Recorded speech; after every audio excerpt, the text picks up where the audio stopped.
Welcome back to Cityline. With me, I have someone who I typically only get to gaze upon on Facebook when she is traveling around the world making music. So it's so wonderful that she is back here in the Northwest. I'm talking about Sarah Ioannides, and she is the music director of our beloved Symphony Tacoma. Welcome back, Sarah.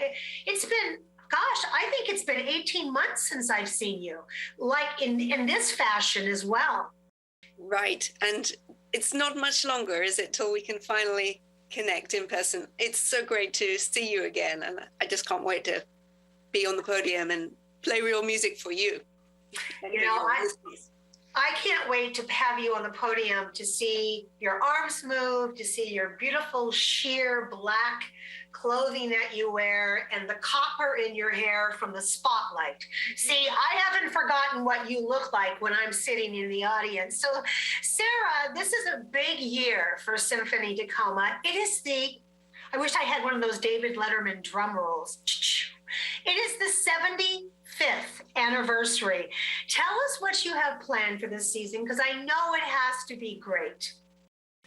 Sure. Well, it is an important landmark for the orchestra. So when we have something this big of a celebration, first of all, we are doing everything we possibly can to be in person for our concerts.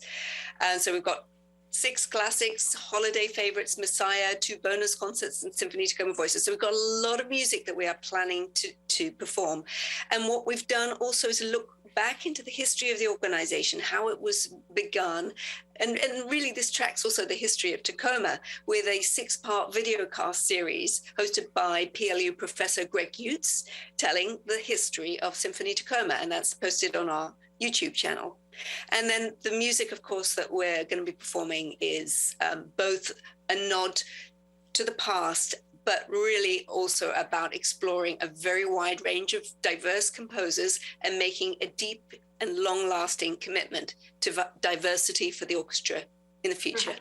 Oh, I love that. You know, when I sit in the audience, sometimes I play a game with myself where I don't look at the program and I just try to remember what it is I'm hearing or think, does it sound like that? So this season also includes some well-known favorites, but also from some of our composers. What are some of those pieces that I'm going to look forward to experiencing? Tchaikovsky, no doubt you're going to recognize right away. Mozart, flute, with orchestra, with Mary Jensen, one of our own principal flautists. Handel's Mozart's Requiem, Rachmaninoff Piano Concerto No. 2. We just got a gorgeous array. I mean, Mahler's Symphony No. 1, it's a big piece. It hasn't been done in a long time.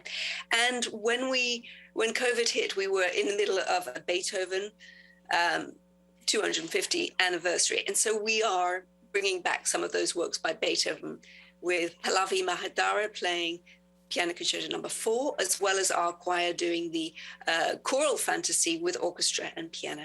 Oh, and let's take a moment just to remember the choral pieces that you have done.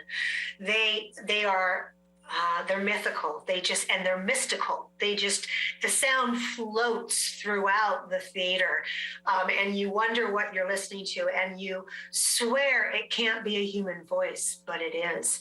So, Sarah, unfortunately, we're still living with the constraints due to the pandemic. Here, you and I are still Zooming as opposed to being on the comfy couch. So, what is the symphony doing to ensure your audience and musicians stay safe? Right. Well, it's quite simple, really.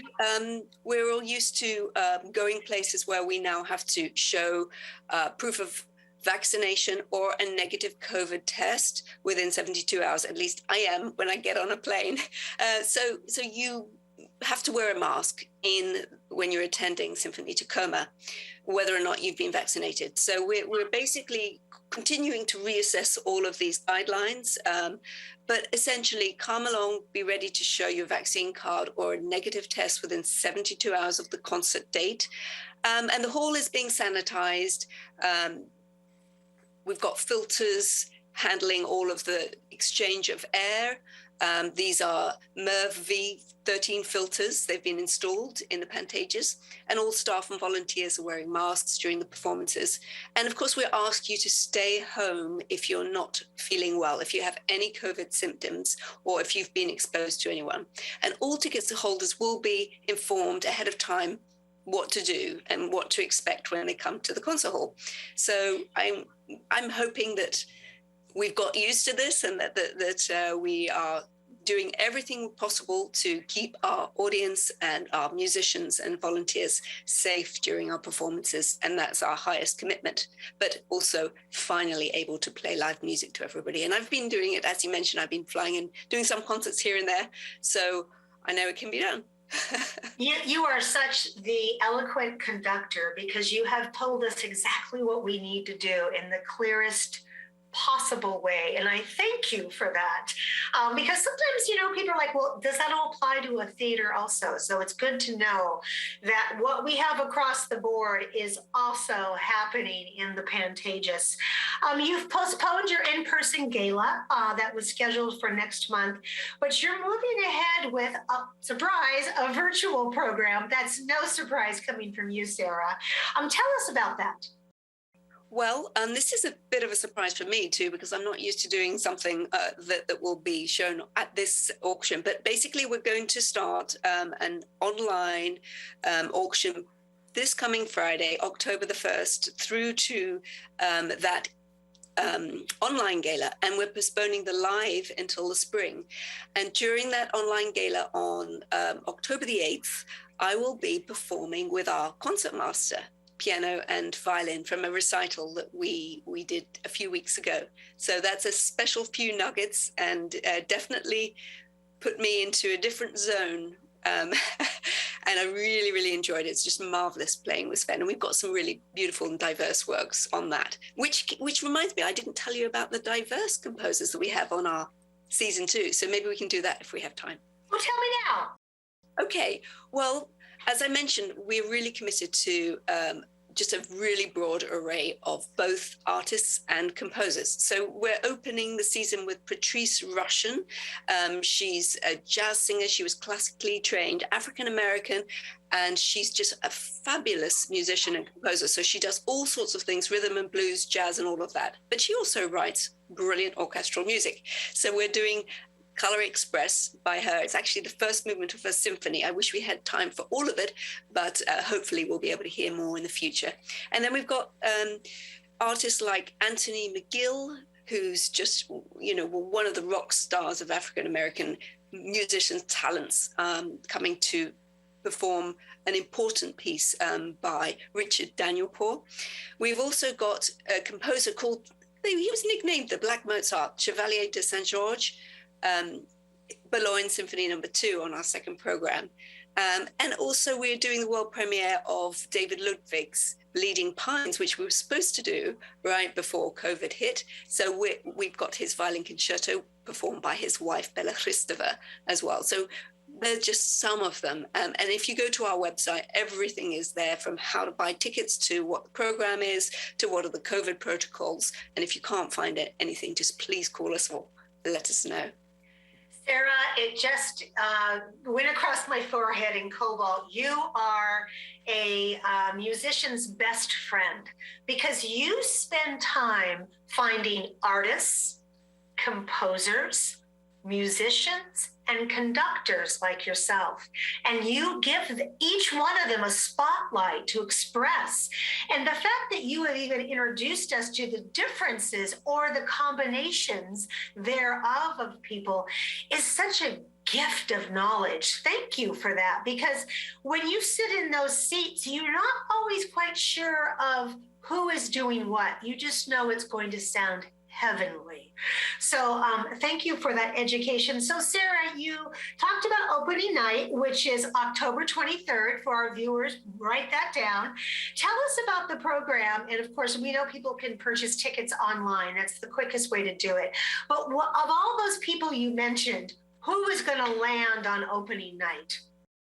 Well, it's actually somebody who's familiar. I mentioned Patrice Rushen, but I didn't mention the familiar gentleman, Charlie Albright, who's Korean, but he's also native to the Pacific Northwest, grew up near Olympia, and he actually lives in the Pacific Northwest, Charlie Albright, and he's an incredible improviser. He's won international prizes. He's a phenomenal concert pianist.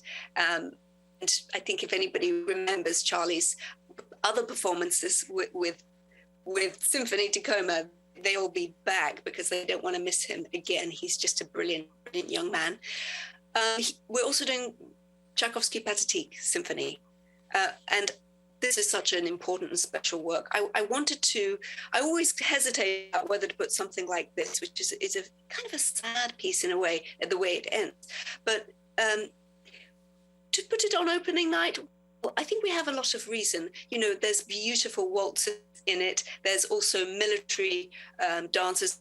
We've had to be creative. We've had to get in our straight jackets and go to work at home and things like that. And we've also had tremendous losses over, I mean, just unbelievable. So in a way, this is my tribute to those people who, and Symphony Tacoma's tribute to those losses and a reflection on the tragedies, not only in the field of COVID-19, but the other tragedies that have happened over the last 18 months since this has happened. And Tchaikovsky just really pulls at our heartstrings. So I wanted to share this beautiful piece and have us come together on something that everybody knows and loves. And that is just an incredible piece of music. You know, opening night is like a musical therapy for your soul. Music does that to me. I will sit in the audience and cry and laugh and get lost in memories. And I always love a piece of music that helps me cry because it's so cleansing. Because I leave there feeling lighter and better, like my burdens have been lifted. So thank you, Miss Sarah, who peeks into our soul and knows what we need. Last but not least, tell us about your season subscription packages, because for some people, they might want to come the whole time, or they might only be able to get out for certain ones. So what are our options, Sarah? So we have a lot of options to choose from. You can take a Premier 8 concerts and 20% on the prices, or you could just take 6 concerts, or you could choose your own. And basically subscribers get best seat selection at the best prices and get free exchanges with other organizations for their tickets if they can't go. So there's every option. The cheapest package, I think, runs at $76.50 for a smaller package. And also you can buy single tickets for as little as $24 a concert. So, I mean, it's just incredible value for money, I think. And we offer many, many kinds of discounts for students, seniors, educators, military groups, or groups of 10 or more, even teen tickets. So those are all available by calling us or going to mailing something in if you've received it. But you can sign up on symphonytacoma.org, and on the homepage, get your tickets. I think there's a link. There is. Purchase tickets. Sarah, I can't thank you enough for being here today, and for all that you do for us when you're not in Washington State. And then you land and all the things you've been working on just bloom. So Sarah, I thank you. I thank every member of your symphony, every member of that box office, your executive director, she's phenomenal, and all of your team. You know, Tacoma Symphony is solid. It's a stalwart that we can depend upon. It's been here for 75 years, so here's to 75 more. And Sarah, I'll see you at the concert. Thank you so much, Amanda. It's just been a real treat to share this all with you. And we really appreciate everything you do for our community. Thank you, Sarah. Right back at you. We have much more to come on Cityline. Don't go away. We'll be right back.